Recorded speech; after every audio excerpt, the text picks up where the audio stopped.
नमस्कार। नेपाल टाइम्स ट्रेडिङमा हार्दिक स्वागत गर्छु। म रञ्जिता पोखरेल। स्थानीय तहको चुनाव आउन 2 महिना मात्रै बाँकी रहँदा दलहरू चुनाव केन्द्रित अभियानमा जुटेका छन्। नेपाली कांग्रेसले हिजोदेखि घर घर पुग्ने अभियान सुरु गरेको छ। यो अभियान 1 महिनासम्म चल्ने उसले बताएको छ। यस्तै एमालेले पनि चुनाव केन्द्रित कार्यक्रम थालिसकेको छ। केही दिनभित्रै औपचारिक रूपमा चुनाव केन्द्रित अभियान सुरु गर्ने एमालेले जनाएको छ। नेकपा माओवादी केन्द्र, एकीकृत समाजवादी, जनता समाजवादी पार्टी जसपा, लोकतान्त्रिक समाजवादी पार्टी लोसपा, राष्ट्रिय प्रजातन्त्र पार्टी राप्रपा लगायतका दलहरू पनि चुनाव केन्द्रित अभियानमा होमिएका छन्। सत्तारूढ गठबन्धनभित्र चुनावी तालमेलको कुरा भइरहे पनि निर्णय भइसकेको छैन। तालमेलको विषय थाँती राखेर चुनावी तयारीमा सत्तारूढ दलहरू जुटेका छन्। यस्तै प्रमुख प्रतिपक्षी एमाले सहित अन्य दलहरूले पनि क्षेत्र विशेष गठबन्धन बनाउने सुरसार कसेका छन्। आगामी स्थानीय निर्वाचनमा करिब 1,79,00,000 मतदाता सहभागी हुँदैछन्। 35,221 पदमा निर्वाचन हुँदैछ र निर्वाचनमा करिब 17 अर्ब रुपैयाँ खर्च हुने आयोगको अनुमान छ। अझ पार्टी र उम्मेद्वारको खर्च जोड्दा त्यो खरबौंमा पुग्न सक्छ। यति धेरै मान्छेको सहभागिता र खर्चमा हुने स्थानीय निर्वाचन निश्चय नै अत्यन्तै महत्त्वपूर्ण छ। त्यसैले यो चुनाव राजनैतिक दाउपेचको षड्यन्त्र होइन, राजनैतिक यज्ञ बन्नुपर्छ। मतदाताहरू भोट हाल्ने मेसिन मात्र होइनन्, सचेत नागरिक बन्नुपर्छ। हाम्रा होइन, राम्रा चुन्नुपर्छ। चुनाव नजिकैसँगै राजनीतिक दलहरूलाई मतदाता आकर्षित गर्ने चटारो छ भने मतदाताहरू पनि योग्य जनप्रतिनिधि कसरी छान्ने, कसलाई भोट दियो भने सही नेतृत्व प्रदान गर्ला। दलहरू गाउँ गाउँ घर घर आइरहेका छन्। यीमध्ये कुन चाहिँ अलि बढी सुध्रिएका होलान्, आफूले दिएको भोट सही ठाउँमा पर्ने हो कि खेर जाने हो भन्ने चिन्तनमा मतदाताहरू छन्। कार्यकर्ता र जिजु बाजेको पालादेखि फलानुलाई भोट दिएकाले त्यसैलाई दिन्छु भन्ने बाहेका मतदाताले भने अबको चुनावबाट काम गर्ने नेतृत्व खोजिरहेका छन्। नेपालमा चुनावी महोत्सव सुरु गर्दै गर्दा विश्वमा यस्ता धेरै नेताहरूको चर्चा भइरहेको छ जसले साँचो अर्थमा नेतृत्व प्रदान गरिरहेका छन्। नेपालमा राष्ट्रवादको नारा खुबै घन्काइन्छ। नेपाली राष्ट्रवाद विपक्षी दललाई वा छिमेकी मुलुकहरूलाई सत्तो सराप गरेर देखाइने चलन छ। तर असली राष्ट्रवाद के हो? यति बेला युद्ध मैदानमा लडिरहेका युक्रेनी राष्ट्रपति भोलोदिमिर जेलेन्स्कीलाई हेर्दा बुझ्न सकिन्छ। भ्रष्टाचारको दलदलमा परेको युक्रेनलाई उनले नयाँ जीवन मात्र दिएनन्, आज नियतिले उनलाई योद्धाका रूपमा संसार सामु प्रस्तुत हुनुपर्ने अवस्थामा पुर्याएको छ। धेरै टाढा नगई छेउकै छिमेकी मुलुक भारतमै हेर्ने हो भने पनि वैकल्पिक शक्तिका रूपमा उदाएको आम आदमी पार्टी र यसका नेता तथा दिल्लीका मुख्यमन्त्री अरविन्द केजरीवालले असली नेतृत्व के हो र जनताको विश्वास कसरी जित्न सकिन्छ भन्ने सुन्दर उदाहरण पेश गरेका छन्। हाम्रो मुलुकमा भने चुनावको मुखमा नेताकै खडेरी परेको देखिन्छ। नेपालमा अहिलेसम्म योजना बोकेकाहरू भन्दा जेल नेल खाएकाहरूकै दबदबा छ। हिजो देश र लोकतन्त्रका लागि आफै पनि निकै हन्डर खाएका र श्रद्धा लाग्ने नेताहरूले आज आफूलाई यस्तो ठाउँमा पुर्याएका छन् जहाँ सम्मानका 2 शब्द अर्पित गर्न पनि कठिन छ। जे गर्न नहुने त्यही राजनीतिले गरिरहेको छ। आम नागरिकमा आशा जगाउने भन्दा निराशा तुल्याउने काम भइरहेका छन्। यस्तोमा आउँदै गरेको चुनावमा राम्रो नेता छान्नुपर्नेमा मतदाताहरू नराम्रो मध्ये को अलि कम नराम्रो छ उसलाई छान्नुपर्ने बाध्यतामा पुगेका छन्। शनिबार जसपा संघीय परिषदको बैठकमा अध्यक्ष बाबुराम भट्टराईले एउटा राजनैतिक प्रतिवेदन पेश गरे जसमा उनले मुलुकका अरू राजनैतिक शक्तिको विश्लेषण गरेका छन्। प्रस्तावमा कांग्रेस र कम्युनिस्टको ब्रान्ड नाम बाहेक कांग्रेस र एमालेको नीतिमा भिन्नता नभएको उल्लेख गरेका छन्।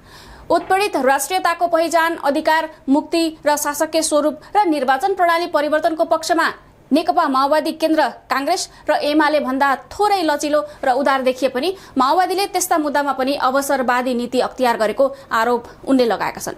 हालै एमाले फुटेर बनेको नेकपा एकीकृत समाजवादी के कति कारणले एमाले र माओवादी केन्द्र भन्दा भिन्न भन्ने अझै स्पष्ट नभइसकेको उनले बताएका छन्। राप्रपा शक्तिले सानो भए पनि विचारले सबभन्दा दक्षिणपन्थी, प्रतिक्रियावादी र पश्चगामी दल भएको भन्दै भट्टराईले लोकतन्त्र, गणतन्त्र र संघवादलाई बदनाम गर्ने प्रोपगान्डाहरू प्रति चनाखो रहनुपर्ने बताएका छन्। लोकतान्त्रिक समाजवादी पार्टीको विचार, सिद्धान्त र एजेन्डा प्रष्ट नभएको उनले बताएका छन्। विवेकशील साझा पार्टीको एउटा पंक्तिले विचारमा पश्चगामी फन्को मारेको र प्रगतिशील लोकतान्त्रिक सोच भएका युवाहरू असन्तुष्ट रहेको भट्टराईको विश्लेषण छ।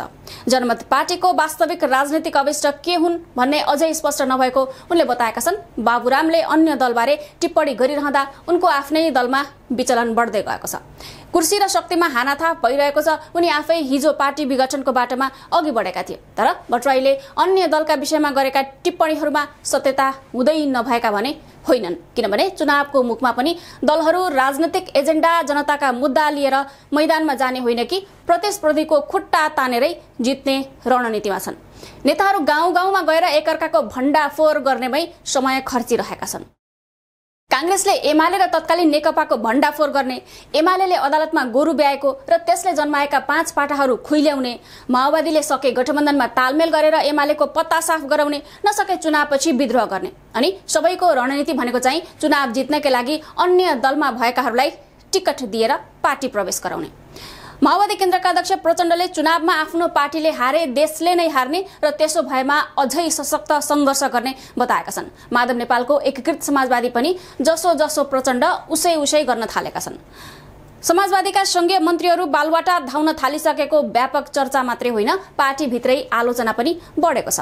राजा र हिन्दू राष्ट्रको एजेन्डा भजाइरहेको राप्रपा पनि चुनावको मुखमा भएको विभाजनले धर्ममा छ। साना दलहरू पनि कता फाइदा होला त्यतै जान माहौल बनाइरहेका छन्। सरसर्ती हेर्दा कुनै पनि दलहरूसँग जनताका समस्या सम्बोधन गर्ने एजेन्डा नै छैनन्। कांग्रेस एमसीसी बुझाउनैमै व्यस्त छ। एमालेमा ओली राम र उनका पिताको इतिहास सुनाउनै मक्ख छन्। माओवादीलाई आफ्नै कार्यकर्ताको मन बुझाउन कठिन छ। एकीकृत समाजवादी चिचिलामै जड मासिने हो कि भन्ने चिन्तामा छ। जसपा, लोसपा, राप्रपा यसो गर्दा नि भएन, उसो गर्दा नि भएन भन्ने गन्थनमै भ्याइन भएछ। न ठूला भनिएका दलहरूले, न साना भनिएका वा आफूलाई वैकल्पिक भनेका दलहरूले जनताको चाहना के हो बुझ्ने चेष्टा गरेका छन्। यिनीहरूसँग चुनावमा प्रतिस्पर्धीको उछित्तो काट्ने बाहेक अर्को एजेन्डा नै छैन। भन्न त सबै दलले स्मार्ट सिटीदेखि सुशासन विकासको व्यापक लहर ल्याउने भन्लान्, तर विगतको 5 वर्षको कार्यकाल हेर्दा चाटुकारहरूलाई वरिपरि राखेर दलाल अर्थतन्त्रमा रमाउने बाहेक केही गरेको देखिन्न। खास व्यापारी घरानालाई लाभ पुग्ने गरी एकपछि अर्को निर्णय गरिएको छ। नेताका निकट ठेकेदारले एकपछि अर्को ठेका पाएका छन्, अनि सडक निर्माण पूरा नगरी बिचैमा काम छाड्नेहरूको घरमा नेताको बसोबास छ। प्रमुख दलमा अहिले पनि भ्रष्टाचार, हत्या लगायतका फौजदारी अभियोग लागेका र जेल सजाय भएका नेताहरू सक्रिय भएका छन्। फेरि यो 5 वर्षको अवधिमा स्थानीय तहमा जसरी साधन स्रोत पुगेको छ, त्यो दृश्यबाट राजनीतिमा लागेका पात्रहरू डरैसँग लोभिएका छन्। यस्ता पात्रहरू प्रदेश संघीय संसद भन्दा स्थानीय पदाधिकारी बन्नमा नै भविष्य देखिरहेका छन्। हुन पनि पहिलो 5 वर्ष कार्यकालमै स्थानीय तहका पदाधिकारीहरूको भड्किलो रवाफ र चम्किलो अनुहारले सबैलाई लोभ्याएको छ। अब भ्रष्टाचार, अनुचित आर्थिक मामिलामा जोडिएका, बेरुजुको पारो वात्तै बढाएका, स्रोत साधनको दोहन गर्नेमा कुख्याति कमाएका पात्रहरूलाई किनारा लगाउनु पर्ने माहौलका निम्ति पनि समयमै उम्मेद्वार घोषणा गरिनुपर्छ। चुनावी मैदानमा कस्ता व्यक्ति उम्मेद्वार बन्दैछन् भन्ने तथ्यमा अब बहस हुनुपर्छ। खराब भ्रष्ट व्यक्तिमा कुर्सीमा पुगेको खण्डमा नागरिकले समस्या खेप्नुपर्छ। त्यसो हुँदा नयाँ अनुहारका अतिरिक्त प्रचुर सम्भावना देखिएका पदाधिकारीहरूलाई दोहोर्याउनुपर्छ, ताकि तिनले स्थानीय तहलाई दरैसँग संस्थागत शासकीय प्रक्रियामा लैजाउन्। यसमा अब मतदाता पनि चनाखो हुनुपर्छ। अब पार्टीभित्र सही र जनताको मन जित्न सक्नेलाई अगाडि ल्याउन नेता, कार्यकर्ता, पार्टी सदस्यहरूले आफ्ना नेतृत्वलाई दबाब दिन सक्नुपर्छ। अनि महत्त्वपूर्ण विषय, मतदाताले पनि सही नेतृत्व छनौटका लागि होशियार हुनुपर्छ। फेरि स्थानीय तहको चुनाव आफ्नै गाउँठाउँको भएकाले मान्छे चिन्न त्यति गाह्रो पनि नहोला। पहिलादेखि नै जसलाई दिएको उसैलाई दिने भन्नुभन्दा पनि को काम गर्न सक्षम छ, कोसँग योजना र इमान्दारिता छ, विगतमा काम हेरेर दोहोरिन चाहने र केही गर्छु भन्नेहरूलाई चुन्ने मुख्य दायित्व मतदाताहरूकै हो। त्यसैले यसपटक त्यसमा नचुकौं। हाम्रो गल्तीले हामीलाई अघिल्लो 5 वर्षसम्म सताउनेछ, त्यसैले विचार र विवेकको प्रयोग गरौँ। यसबारे तपाईका पनि धारणा अवश्य व्यक्त गर्नुहोला। ताजा खबरका लागि नेपाल टाइम्सको अनलाइन पोर्टल www.nepaltimes.net मा गएर हेर्न सक्नुहुनेछ।